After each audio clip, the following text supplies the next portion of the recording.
Hi friends, ice party ఏర్పాటు చేసుకుంటుంది. అపర్ణాదేవి ఎంత చెప్పినా ఐసు వినిపించుకోదు. పార్టీలో ఐసు డీజే సౌండ్ ఎక్కువ పెట్టుకొని బాయ్ ఫ్రెండ్తో మందు తాగుతూ ఫ్రెండ్స్తో గోల చేస్తూ డాన్స్ చేస్తూ ఉంటుంది. చుట్టుపక్కల వాళ్ళకి చాలా ఇబ్బంది అవుతుంది కదా.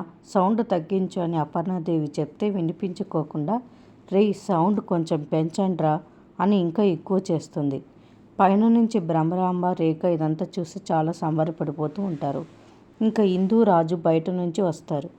వచ్చి ఇంట్లో ఈ గోల చూసి షాక్ అవుతారు. ఐసు తన బాయ్ ఫ్రెండ్తో డ్యాన్స్ చేస్తూ ఉంటుంది.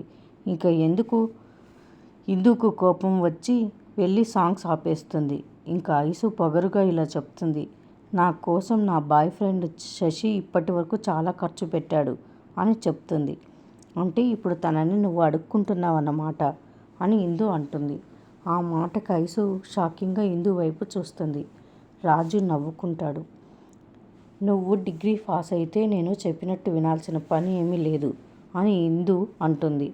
నేను డిగ్రీ పాస్ అయితే కంపెనీలో వాటా ఇస్తావా అని ఐసు అడుగుతుంది. నీకే ఒక కొత్త కంపెనీ పెట్టిస్తానని ఇందు చెప్పగానే అపర్ణాదేవి, రాజు షాక్ అవుతారు.